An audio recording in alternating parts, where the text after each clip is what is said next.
कर्म करे किस्मत बने, जीवन का यह मर्म, प्राणी तेरे हाथ में, तेरा अपना कर्म, तेरा अपना।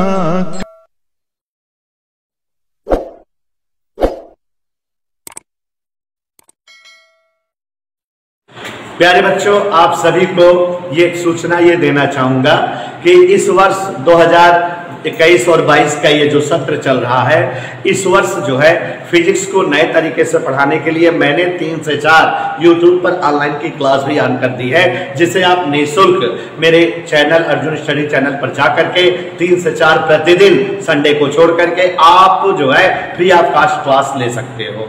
और बच्चों, जो लोग फिजिक्स पढ़ना चाहते हो, इंटर की कक्षाएं हमारी स्टार्ट हो चुकी हैं और मैं आपको बता देना चाहूंगा कि आप अगर अर्जुन सर के द्वारा फिजिक्स पढ़ना चाहते हो तो अर्जुन सर के फिजिक्स की टाइमिंग आपके सामने मैं लिख रहा हूं और आप ये टाइमिंग मेरे लिए प्रयास करिएगा कि आप जो है अपने सभी साथी छात्र छात्राओं के बीच इसको शेयर करिएगा, सब तक पहुंचाइएगा कि हमारे यहाँ हिंदी मीडियम में अगर फिजिक्स की क्लास लेनी हो, हिंदी मीडियम में, और वो भी हिंदी मीडियम की क्लास वो कक्षा 12 की, तो कक्षा 12 की हम इस समय 2 बैच स्टार्ट किए हुए हैं। 2 बैच पढ़ा रहे कक्षा 12 की। एक बैच बच्चों सुबह 7 से 8 पढ़ाता हूँ। जिन बच्चों को सुबह 7 से 8 पढ़ना हो वे लोग जल्द से जल्द अच्छा से अच्छा नंबर पाने के लिए इस बैच में एंगेज हो जाए। सुबह 7 से 8 की बैच हमारी कक्षा 12 हिंदी मीडियम के लिए है। और एक बैच और है दोपहर 3 से 4 भी हम जो है आपको फिजिक्स की क्लास कक्षा 12 की दे सकते हैं। चलती है 2 बैच है कक्षा 12 की हिंदी मीडियम की, कक्षा 12 की फिजिक्स की। अर्जुन सर द्वारा 2 कक्षाएं संचालित है, एक सुबह 7 से 8 है और एक दोपहर 3 से 4 है।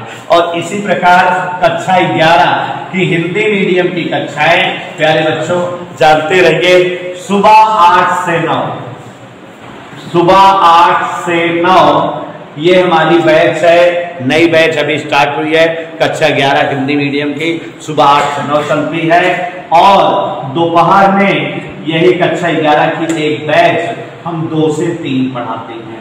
तो इस तरह से हिंदी मीडियम में कक्षा 12 की 2 बैच है, एक बैच सुबह 7 से 8 है, एक शाम को 3 से 4 है। कक्षा 11 के हिंदी मीडियम की बैच सुबह 8 से 9 है और दोपहर 2 से 3 है। और बच्चों इसी प्रकार फिजिक्स में इंग्लिश मीडियम की कक्षाएं, चाहे यूपी बोर्ड हो, चाहे सीबीएसई बोर्ड हो, चाहे आईसीएसई बोर्ड, हर बोर्ड की कक्षाओं के लिए यहाँ ध्यान दीजिए इंग्लिश मीडियम क्लास 12 की क्लास हमारे कैंपस में दोपहर 4 से 5 चलती है, 4 से 5 दोपहर चलती है। और कक्षा 11 की बैच अगर आपको पढ़नी है इंग्लिश मीडियम की तो क्लास 11th की नई बैच अभी जस्ट 2-3 दिन हुआ शुरू किए हैं और वो अभी दोपहर 5 से 6 चलती है।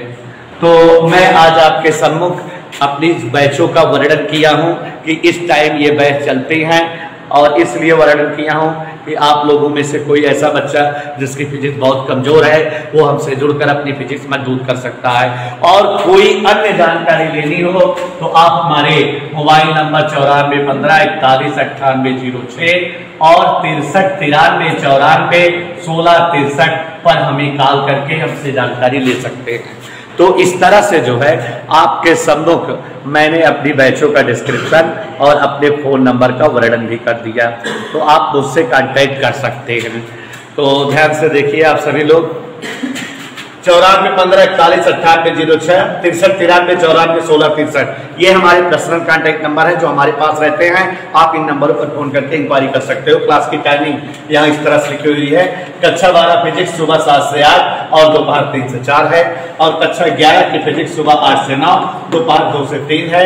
और इंग्लिश मीडियम की फिजिक्स कक्षा 12 की दोपहर 4 से 5 है और कक्षा 11 की दोपहर 5 से है। आप सभी को धन्यवाद। क्वेश्चन नंबर 23 ध्यान दीजिएगा, इन अ कैथोड रे ट्यूब, गौर से सुनिएगा, N electron is accelerated through a potential difference of 1000 volt from rest, length of deflecting plate is 2 centimetre and they are separated by 0.5 millimeter.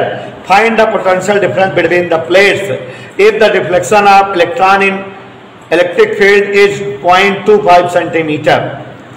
प्यारे बच्चों, ये जो क्वेश्चन दिया हुआ है एक्चुअली बेटा 3-4 साल पहले हम लोगों के electric field, intensity of electric field पहला वाला लेसन और इलेक्ट्रिक पोटेंशियल, ये दोनों लेसन मिक्सअप रहते थे और तब एक हेडिंग हुआ करते थे, path of any charge particle. क्या बोल रहे बेटा? किसी चार्ज पार्टिकल का path, travelling path of any charge particle in electric field and in magnetic field. कोई अगर चार्ज पार्टिकल इलेक्ट्रिक फील्ड में रन करेगा तो उसका पथ कैसे होता है, वो जो है लिनियर मोशन करेगा या सर्कुलर मोशन करेगा या पैराबोलिक मोशन करेगा। तो वो जो हेडिंग थी माने path of any charge particle along any electric field along any magnetic field, तो वो टॉपिक था। तो उसी फार्मूले पर डिपेंड ये क्वेश्चन है।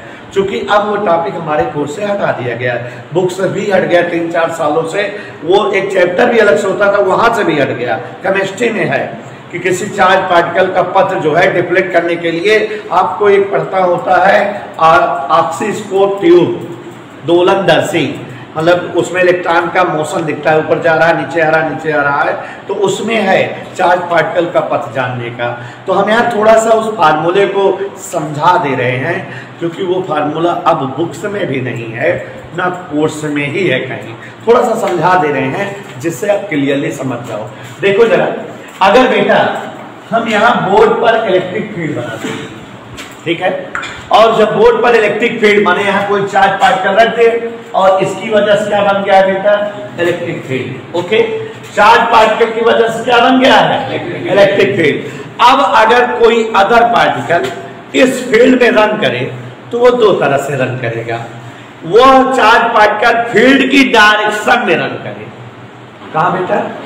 If any charge particle travel around the direction of field, माने अगर जैसे पूरब से पश्चिम की डायरेक्शन में इलेक्ट्रिक फील्ड हो और कोई चार्ज पार्टिकल पूरब से पश्चिम की ओर ही रन कर रहा हो, तो जिधर वो रन कर रहा है उधर इलेक्ट्रिक फील्ड है, तो इलेक्ट्रिक फील्ड का फोर्स, इलेक्ट्रिक फोर्स उस पर लगेगा तो उसकी वेलोसिटी बढ़ जाएगी, तेज चलने लगेगा, वो मैग्नीट्यूड बढ़ जाएगा। भाई उसको धक्का मिला और तेज हो गया, धक्का मिला और तेज हो गया। तो when any charge particle moves along the direction of electric field, electric field की डायरेक्शन में जब कोई चार्ज पार्टिकल मूव करता है तो उसके वेलोसिटी का मैग्नीट्यूड बदलता है, बढ़ सकता है या घट सकता है। जैसे बेटा हम हैं चार्ज पार्टिकल, फील्ड इधर है तो हम फील्ड की डायरेक्शन में जा रहे हैं, तो हम जिधर चल रहे हैं उधर हम पर फोर्स भी लग रहा है तो हमारी वेलोसिटी बढ़ जाएगी ना। तो वेलोसिटी बढ़ेगी, ये क्लियर है, अगर हम फील्ड की डायरेक्शन चले, लेकिन हमारी डायरेक्शन तो नहीं चेंज होगी ना, हम उसी डायरेक्शन में चलते चले जाएंगे ऐसा।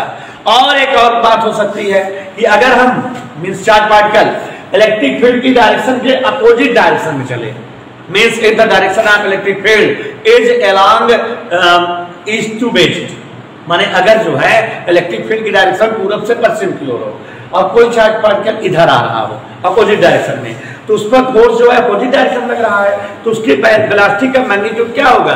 डिक्रीज होगा, घटेगा, लेकिन डायरेक्शन क्या रहेगी? कांस्टेंट बनी रहेगी। तो कहने का मतलब ये हुआ बेटा कि अगर ये इलेक्ट्रिक फील्ड है, it is the direction of electric field, कोई चार्ज पार्टिकल अगर इस जो है फील्ड की डायरेक्शन में रन करता है तो इस पर इलेक्ट्रिक फोर्स इसके रनिंग डायरेक्शन में लगता है, तो इसकी वेलोसिटी क्या होती है? इंक्रीज कर जाती है, तेज चलने लगता है, लेकिन डायरेक्शन यही बनी रहती है। आप समझे नहीं? और अगर चार्ज पार्टिकल इस फील्ड की डायरेक्शन के अपोजिट डायरेक्शन में चलता, इधर चलता, तो जो इस पर इसकी फोर्स लगता वो इसकी जो है मोशन का अपोज करता, तो इसकी वेलोसिटी क्या होती बेटा? डिक्रीज करती, लेकिन डायरेक्शन जो है हमेशा वैसे ही बनी रहती, डायरेक्शन चेंज नहीं होती। तो कहने का मतलब यह हुआ कि when any charge particle moves along the direction of electric field or inside or outside, माने या तो अपोजिट करे या तो उसी में करे, then the direction of motion of the charged particle always remain constant but its magnitude change। नहीं समझे बेटा कि अगर कोई चार्ज पार्टिकल इलेक्ट्रिक फील्ड की डायरेक्शन में रन करता है तो उसकी मोशन का या उसकी ट्रेवलिंग का डायरेक्शन कांस्टेंट बनी रहती है, डायरेक्शन नहीं चेंज होती, लेकिन क्या चेंज हो जाते हैं, मैग्नीट्यूड। अगर जो है वो चार्ज पार्टिकल फील्ड की डायरेक्शन में है तो तेज चलने लगेगा, क्यों? क्योंकि इलेक्ट्रिक फोर्स उसकी मदद करेगा और उसके जो है मोशन में इंक्रीजिंग होगी, एक्सीलरेट होगा वो। और अगर वो चार्ज पार्टिकल इलेक्ट्रिक फील्ड की डायरेक्शन के अपोजिट आ रहा हो तब जो है फोर्स अपोज करेगा, विरोध करेगा, वेलोसिटी डिक्रीज होगी, कम होगी, लेकिन डायरेक्शन नहीं चेंज होगी। और आपको हम बेटा 11th की क्लास पढ़ाए हैं कि अगर कोई पार्टिकल इस तरह से मोशन करे, ध्यान दीजिए 11th की क्लास की चीज, when any particle moves in such a way, ऐसे मोशन करे कि उसकी डायरेक्शन हमेशा कांस्टेंट रहे, मैग्नीट्यूड उसके जो है मोशन का चेंज होता रहे, तो इस तरह के मोशन को लीनियर मोशन कहते हैं। नहीं याद है? हमने आपको circular motion, linear motion, parabolic motion, कई सारे मोशन समझाए थे। जैसे अगर कोई पार्टिकल ऊपर से नीचे क्यों गिराया जाता है, क्या होता है बताओ? When any particle is falling downward, ऊपर से नीचे गिरता है तो उसकी डायरेक्शन हमेशा पूरे ट्रेवलिंग के दौरान क्या बनी रहती है, नीचे की ओर, डाउनवर्ड, माने डायरेक्शन क्या रहती है, कांस्टेंट। लेकिन जो जो पार्टिकल नीचे आता रहता है, ग्रेविटेशनल एक्सीलरेशन उसको और तेज खींचता रहता है, तो उसकी वेलोसिटी बढ़ती रहती है। तो मतलब when any particle is moving downward then its direction remain constant but its motion, magnitude of motion increasing, बढ़ता रहता है ना, चेंज होता रहता है। नहीं, ऐसे ही अगर कोई पार्टिकल नीचे से ऊपर की ओर फेंके तो भी यही होता है, लेकिन अब की बात जो है वेलोसिटी डिक्रीज होती रहती है, लेकिन डायरेक्शन क्या होता है, सेम। तो ऐसे मोशन को हम लीनियर मोशन या होमोजीनियस मोशन कहते हैं। याद आया बेटा पीछे कक्षाओं में? तो यहाँ यही बता रहे थे कि when any charge particle moves along the direction of electric field parallel to electric field, चाहे जो कहो, चाहे इलेक्ट्रिक फील्ड की डायरेक्शन कहो, चाहे इलेक्ट्रिक फील्ड के क्या कहो, पैरेलल, तो दो कंडीशन होगी, या तो उसके मोशन के जो है डायरेक्शन फील्ड की डायरेक्शन में होगी, या तो जो है फील्ड के डायरेक्शन के अपोजिट होगी। दोनों ही कंडीशन में क्या होगा बेटा, उसकी डायरेक्शन नहीं बदलेगी। अगर चार्ज पार्टिकल इधर जा रहा है तो इधर ही जाता रहेगा, लेकिन जो है वेलोसिटी बढ़ती जाएगी, मैग्नीट्यूड बढ़ता जाएगा, इस पर फोर्स लगेगा, बढ़ गया वेलोसिटी, और फोर्स लगा, वेलोसिटी और बढ़ गई ना। जब चार्ज पार्टिकल फोर्स की डायरेक्शन में है तो फोर्स इलेक्ट्रोस्टैटिक जो इस पर लगेगा वो इसे और एक्सीलरेट करेगा, डायरेक्शन कांस्टेंट बनी रहेगी चार्ज पार्टिकल की, लेकिन मैग्नीट्यूड ऑफ वेलोसिटी बढ़ता रहेगा। बस समझ में बेटा? और अगर चार्ज पार्टिकल अपोजिट डायरेक्शन में मूव करे तब भी इसकी डायरेक्शन कांस्टेंट रहेगी, डायरेक्शन यही रहेगी, लेकिन अब इलेक्ट्रोस्टैटिक फोर्स इसके रनिंग का अपोज कर रहा है, इस पर विपरीत डायरेक्शन में फोर्स लग रहा है, तो इसकी वेलोसिटी क्या होती रहेगी, डिक्रीज। माने चार्ज पार्टिकल धीरे धीरे धीमे होते होते होते होते रुक सकता है, और यहाँ इस केस में चार्ज पार्टिकल तेज चलते चलते चल सकता है। तो यहाँ इन दोनों बातों का एक छोटा सा मतलब हुआ, क्या शॉर्ट में बोल दें, छोटा सा, when any charge particle moves along the direction of electric field और parallel to the direction of electric field then its motion remain linear motion और होमोजेनियस मोशन। बस इतना ही बोलना है। मतलब कि अगर कोई चार्ज पार्टिकल बेटा इलेक्ट्रिक फील्ड के अलोंग मोशन करता है तो कैसा मोशन करता है, लीनियर मोशन, सरल रेखी गति करता है। सरल रेखी गति होती क्या है, लीनियर मोशन होता क्या है, एक ऐसा मोशन जिसमें पार्टिकल पूरे मोशन के दौरान एक ही डायरेक्शन में रन करे, वेलोसिटी उसकी भले इंक्रीज या जो है डिक्रीज होती रहे, तो यहाँ ही होता है।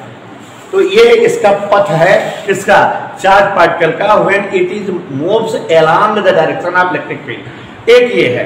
दूसरा है बेटा कि अगर मान लो इलेक्ट्रिक फील्ड जिस डायरेक्शन में है, चार्ज पार्टिकल इस डायरेक्शन के परपेंडिकुलर मूव करे, कैसे मूव करे, when any charge particle moves perpendicularly in the direction of electric field, तब क्या होगा, तब जो है क्या होगा अगर ये चार्ज पार्टिकल परपेंडिकुलरली मूव करे। डियर स्टूडेंट्स, ये हम थोड़ा सा इसको सिखाना चाहते हैं आपको, इसलिए हम टाइम ले रहे हैं कि मान लीजिए कोई क्वेश्चन चेंज पैटर्न में भी आ जाए तो आप कर सको। एक्चुअली ऐसा है, सीबीएसई बोर्ड में पिछली बार 2018 या 19 का पेपर देखा था मैंने, तो ये जो मैं बता रहा हूँ उसको डिराइव करने के लिए दे दिया था। तो उसमें कंडीशनल क्वेश्चन आते हैं, अब तो मल्टीपल क्वेश्चन आने लगे, तो कंडीशन दे देते हैं कि अगर when any charge particle moves along the direction of electric field then what will be its path, ऐसे पूछेगा। तो अब आप बता लोगे ना बेटा कि when charge particle moves along the direction of electric field और parallel to the direction of electric field then its path will be linear motion. कैसा मोशन होगा बेटा? क्यों? क्योंकि जब वो इलेक्ट्रिक फील्ड के डायरेक्शन में रहता है तो वेलोसिटी उसकी इंक्रीज होती है और डायरेक्शन कांस्टेंट बनी रहती है। अपोजिट रहता है तो वेलोसिटी उसकी डिक्रीज होती है और जो है डायरेक्शन कांस्टेंट बनी रहती है। एक और है इसी में कि अभी बता रहे थे कि अगर कोई चार्ज पार्टिकल किसी इलेक्ट्रिक फील्ड के अपोजिट मोशन करे तो उस चार्ज पार्टिकल का पथ कैसा होता है, तो हम इसको प्रूव करके दिखा रहे हैं। और ये चीज आप नोट कर लीजिएगा, चाहे तो हम डायरेक्ट फार्मूला लिखें, जो अभी हमको क्वेश्चन बोला गया है इसमें जो लगाने के लिए फार्मूला यूज होगा, हम चाहे तो बेटा डायरेक्ट लिखें, लेकिन हम डायरेक्ट नहीं लिख रहे हैं, एक्सप्लेन करा दे रहे हैं, समझा दे रहे फार्मूला आया कैसे है, बना कैसे है। क्यों कि मान लो जैसे सीबीएसई बोर्ड में पूछा था, यूपी बोर्ड में भी पूछ ले डेरिवेशन करने को, तो आप कर लीजिएगा। कोई क्वेश्चन छोटा मोटा बना कर दे दे घुमा के रखे तो आप कर सको, इसीलिए बता दे रहे हैं।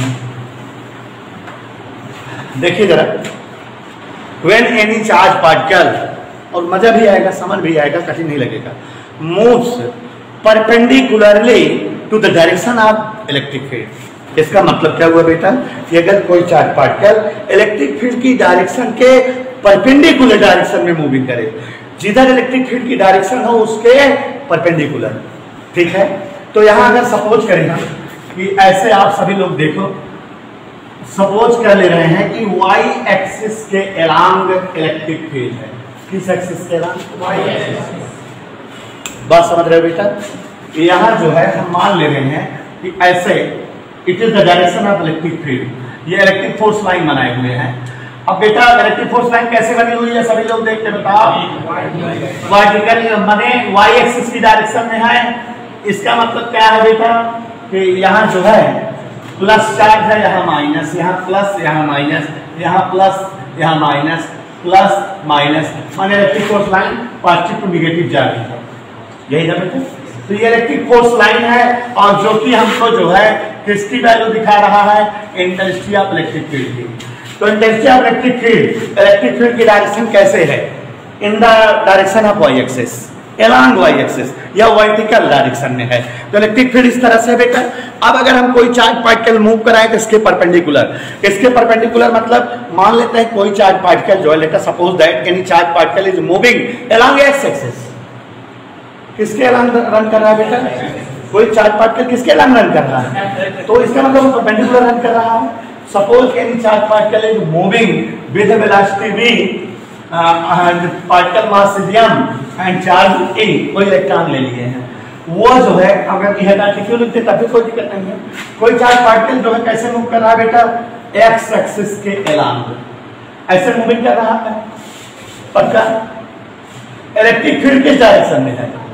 तो इस पर जो है इलेक्ट्रिक फोर्स किधर लगेगा? ऊपर की ओर। एक्स एक्सिस के अलोंग तो फोर्स लगेगा नहीं। तो जैसे ये चार्ज पार्टिकल यहाँ आया, इस पर फोर्स लगा तो इसका पथ ऐसे हो गया, डिफ्लेक्ट हो गया। चार्ज पार्टिकल ऐसे डिफ्लेक्ट होते होते, जैसे इधर मान लो ओरिजिन से एंट्री किया तो चार्ज पार्टिकल डिफ्लेक्ट होते हुए कुछ देर बाद मान लो ए पर पहुंच गया। Suppose charge particle is starting its motion from O and after T time it reached at A. कोई दिक्कत बेटा? कहां से चला है और चलते हुए कहां पर पहुंच गया?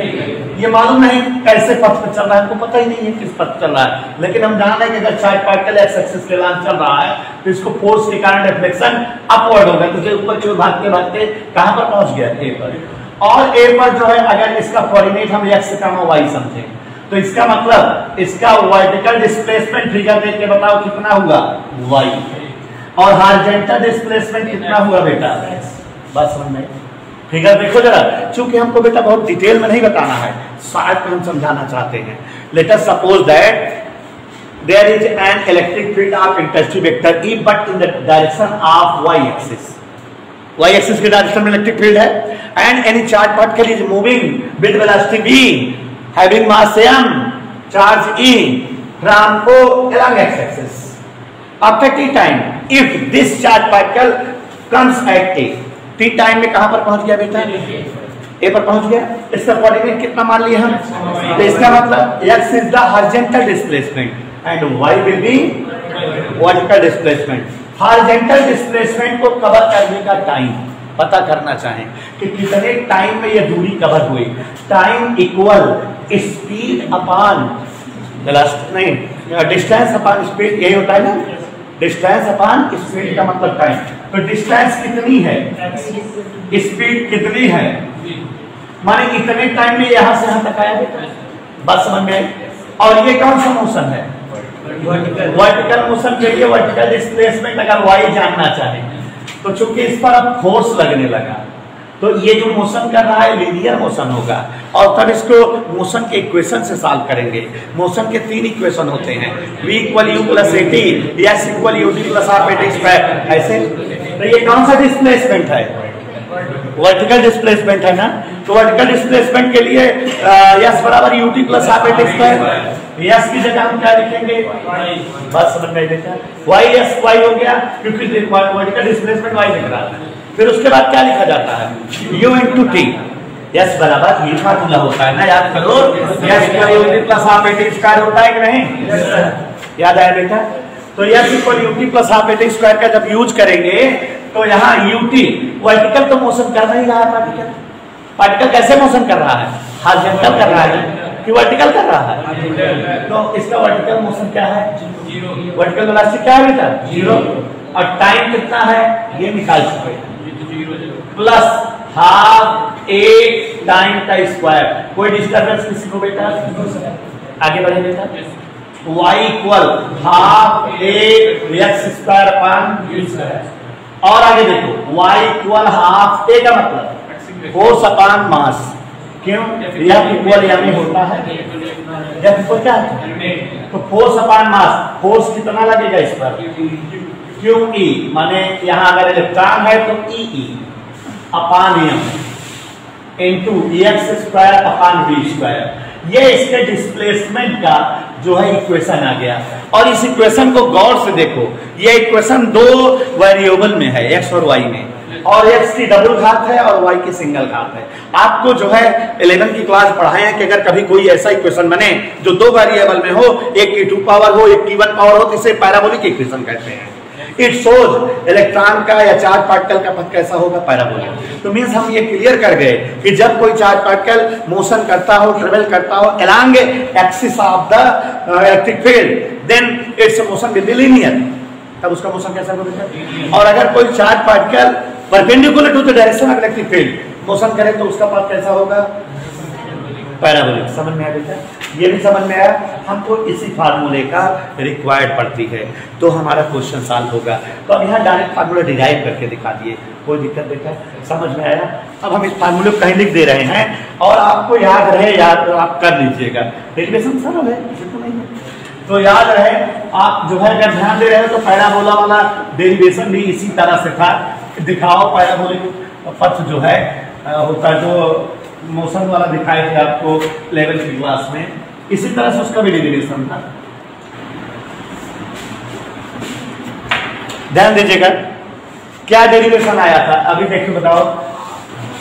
y इक्वल वर्टिकल जो है displacement half q e upon m, यही फार्मूला है तुम्हारे बेटा, याद रहेगा। ये फार्मूला आप सभी को याद रखना पड़ेगा। अब हम अपने क्वेश्चन में आते हैं, जो क्वेश्चन हमारा बोला है। और बेटा हिंदी मीडियम इंग्लिश मीडियम दोनों में ये क्वेश्चन कई सालों से है, कटा नहीं हुआ है, तो हम हर बार बच्चों को बता देते हैं। आप सभी को बता दें, कोई दिक्कत नहीं। और हम चाहते थे इस फार्मूला को डायरेक्ट लिख देते, कहते इसको रख लो, लेकिन हमने एक्सप्लेन किया। क्यों? क्योंकि आपको भूले ना, आपको पता है कि एक्स क्या है, वाई क्या है, ये वो सब जान रहे हो। क्वेश्चन में आते हैं, सब जान लेना बेटा क्या है। देखो क्वेश्चन सभी बच्चे, in a cathode ray tube an electron is accelerated through a potential difference of 1000 volt। कोई एक इलेक्ट्रॉन है, पोटेंशियल डिफरेंस दिया हुआ है dB 1000 वोल्ट। कोई एक कैथोड रे ट्यूब है, ऐसे इधर देखो कैथोड रे ट्यूब है जिसमें पोटेंशियल डिफरेंस dB 1000 वोल्ट दिया है और कोई जो है इलेक्ट्रॉन इसमें मूव कर रहा है। समझ आ रहा है? कोई कैथोड रे ट्यूब है, कितना पोटेंशियल डिफरेंस है इसमें? 1000 वोल्ट। कोई इलेक्ट्रॉन क्या कर रहा है इसमें? चित्र समझ में आ रहा है? थोड़ा थोड़ा पढ़ रहा हूं, थोड़ा थोड़ा बता रहा हूं, कोई दिक्कत? आगे देखो, फ्रॉम रेस्ट, रेस्ट से चलना शुरू करता है, माने इसकी वेलोसिटी पहले 0 थी, अब जो है रन कर गया है, 0 वेलोसिटी से चल रहा है। Length of deflecting plate is 2 centimetre. इस डिफ्लेक्टिंग प्लेट, यहां जहां से इसका पथ डिफ्लेक्ट किया जाएगा उसकी लेंथ जो है ये पूरा 2 सेंटीमीटर है। कोई दिक्कत देखा? प्लेट की लेंथ क्या दिया है? 2 centimetre. And they are separated by, नहीं लेंथ यहां पर वैल्यू दी है, ये वाली 2 सेंटीमीटर, और इनकी वैल्यू जो है 0.2 गैपिंग दिया हुआ है। पॉइंट कितना दिया है बेटा? नहीं 0.5 मिलीमीटर। यस, 0.5 मिलीमीटर, ध्यान दीजिएगा। आगे देखो बेटा, find the potential difference between the plates. Plate के बीच पोटेंशियल डिफरेंस बताना है। क्वेश्चन एक बार हम फिर से पढ़ रहे हैं। In a cathode ray tube an electron is accelerated through a potential difference of 1000 volt. 1000 volt के पोटेंशियल डिफरेंस से कोई इलेक्ट्रॉन डिफ्लेक्ट होता है, रन होता है, ठीक है, 0 वेलोसिटी से। Length of deflecting plate is 2 centimetre. Deflect करने वाली प्लेट की लेंथ 2 सेंटीमीटर है। और आगे देखो जरा क्या कह रहा है बेटा, and they are separated by 0.5 millimetre. दोनों एक दूसरे से 0.5 मिलीमीटर के डिस्टेंस पर है। Find the potential difference between the plates. इनके बीच क्या पोटेंशियल डिफरेंस है? ये कहीं और से आ रहा है, माने इसकी वेलोसिटी हम निकाल सकते हैं पहले से ही, ये इसलिए दिया है। यहाँ का पोटेंशियल डिफरेंस नहीं है, यहाँ का पोटेंशियल डिफरेंस मालूम करना है, ठीक है बेटा, यहाँ वाला। फिर आगे देखो, if the deflection of electron in electric field is 0.5 centimetre. Electric field में इसका डिफ्लेक्शन कितना है? 0.25 सेंटीमीटर। ये डिफ्लेक्शन दिया है 0.25 सेंटीमीटर, इतना डिफ्लेक्ट हुआ है, ठीक है। तो अब यही पोटेंशियल बताना है। अब चलते हैं, निकालते हैं। देखो जरा एक बार क्वेश्चन आपके सामने हम फिर पढ़ दे रहे हैं। कोई कैथोड रे ट्यूब है और उस रे ट्यूब में इलेक्ट्रॉन 1000 वोल्ट से डिफ्लेक्ट होकर के चलता है। कितने वोल्ट से डिफ्लेक्ट हो चलता है? 1000 वोल्ट। तो ये 1000 वोल्ट इलेक्ट्रॉन के लिए दिया है, जिसकी वेलोसिटी निकाल सकते हैं। √2 QV अपान m फार्मूला होता है, तो हम इसकी वेलोसिटी पता कर लेंगे कि इलेक्ट्रॉन किस वेलोसिटी से यहाँ आ रहा है। क्या चीज पता लग जाएगी बेटा? वेलोसिटी ऑफ इलेक्ट्रॉन, किस वेलोसिटी से इलेक्ट्रॉन आ रहा है। इन दोनों के बीच जो है चल रहा है, तो इसका पोटेंशियल डिफरेंस यहाँ पर कितना होगा ही बताना है, ठीक है। पोटेंशियल डिफरेंस इसमें जो है हमको मालूम करना है। अब अगर हम इस फार्मूले को देखें तो देखो क्या क्या चीज इसमें पता है, ध्यान से देखो। y, ये डिफ्लेक्शन y है, इधर ओके। क्यों? इलेक्ट्रॉनिक चार्ज है E का मतलब क्या होता है बेटा? यहाँ पर हम लोग इस फार्मूले को थोड़ा सा विस्तृत करते हैं। y पर हाफ Q अपान m इंटू E की बजाय V upon dV by dr, ऐसे लिखते हो, इक्वल dV बाई dr। ये dV पता करना है, dr ये वाला जो लगेगा रख देंगे उसको, और x square upon v square. अब इस फार्मूले में सारी चीजें पता हो गई। कैसे? देखो ये क्या चीज हो गई? y पता हो गया, Q हमको मालूम है, चार्ज पार्टिकल इलेक्ट्रॉन है, m में उसका मालूम है, dV पोटेंशियल डिफरेंस यहाँ वाला बताना है, dr इन दोनों के बीच की गैप, इन दोनों के बीच की गैप, प्लेटों के डिफ्लेक्शन प्लेट के बीच की गैप क्या है? 0.5 मिलीमीटर। और dr हो गया x स्क्वायर में जो प्लेटें हैं उनकी लेंथ है, x दिया है। वेलोसिटी आप पहले से निकाल लो तो आ जाएगा कि नहीं बेटा? देख लो, हम सबकी वैल्यू रख दे रहे हैं। y जगह 0.25 इंटू 10⁻², ठीक है। और बच्चों हाफ Q का मतलब चार्ज पार्टिकल, 1.6 इंटू 10⁻19, m की जगह 9 इंटू 10⁻31। dV मालूम करना है बेटा, dr ये इन दोनों के बीच की गैपिंग यहाँ पर 0.5 मिलीमीटर, ये dr हमने यहाँ लिखा है 0.5 into 10⁻³ x square deflection plate की लेंथ, मान लीजिए x एक्सिस के लाइन वो चलता है, ठीक है, तो ये x एक्सिस के लाइन इतना ही चलता है 2 सेंटीमीटर। और नीचे v स्क्वायर बेटा याद करो चूंकि इलेक्ट्रॉन की वेलोसिटी √2 अपान यही होता है, तो v स्क्वायर करेंगे तो यहाँ क्या हो जाएगा 2 इंटू E 1.6 इंटू 10⁻⁻19। ध्यान से देखिएगा, इंटू v पोटेंशियल डिफरेंस 1000 अपान m मतलब इलेक्ट्रॉनिक मास। ठीक है, अब आप देखो सारी चीजों में केवल यही अज्ञात है dv।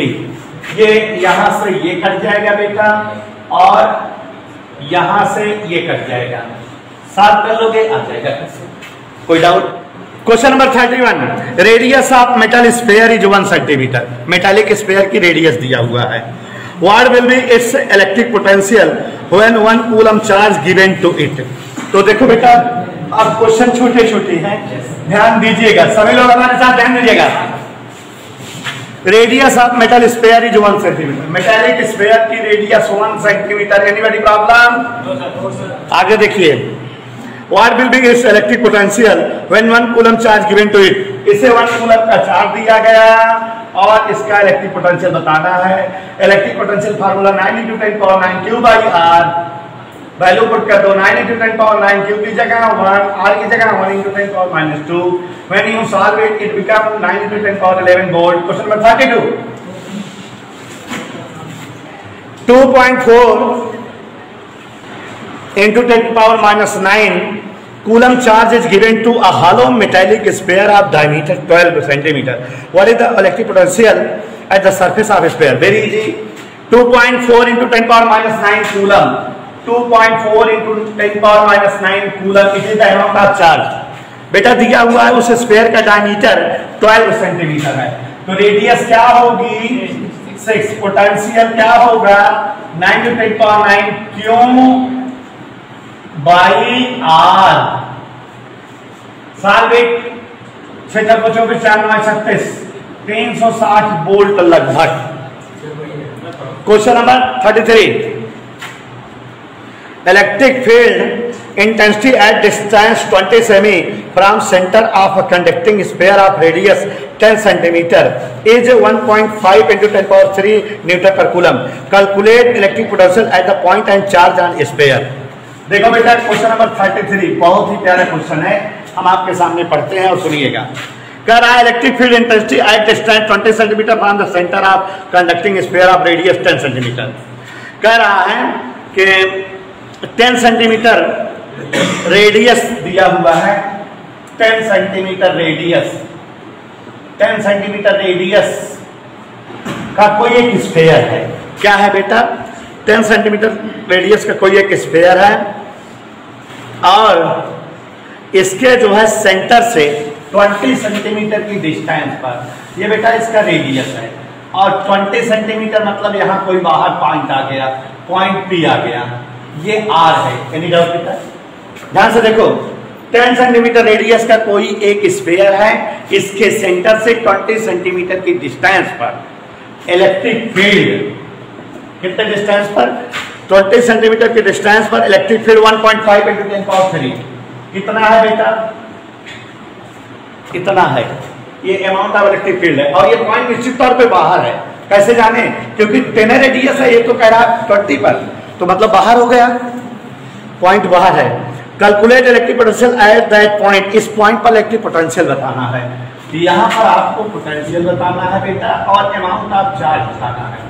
चार्ज की value look, E = 9 × 10⁻9 Q/R²। Okay, Q = E × R² upon 9 × 10⁻9। Any doubt? Put the value. E means 1.5 × 10⁻³ R² 20 × 10⁻⁻² का whole square upon 9 × 10⁻9। You solve it. When you solve it, it has value of 6.67 × 10⁻⁹। 6.67 × 10⁻⁹ coulomb. एक answer आ गया। Any doubt बेटा? समझ आया? हमको कह रहा है कि इलेक्ट्रिक पोटेंशियल इस पॉइंट पर बताओ, find the electric potential at this point. आपको पता है बेटा कि हमने अभी कल के क्वेश्चंस लगवाए थे, बताए थे पोटेंशियल V = E × R। नहीं मालूम? देखो अगर ये फार्मूला 9 है, इसमें r से मल्टीप्लाई कर दो तो क्यू बाई आर हो जाएगा, पोटेंशियल नहीं बन जाएगा। तो पोटेंशियल का फार्मूला देखो जरा, directly potential V equal E into R. Okay, इसी पॉइंट पर पोटेंशियल बताना है हमको, इस रेडियस से कोई मतलब नहीं, फालतू में दे दिया है। E की वैल्यू R और साथ कर लीजिए बेटा, तो आप जान रहे हो मल्टीप्लाई करोगे 300 वोल्ट आ जाएगा। एनी डाउट बेटा? Question number 34, 500 microcoulomb charge is distributed on A hollow metallic sphere of diameter 60 semi. Calculate electric potential at a point distance 100 centimeter from the center of sphere on the surface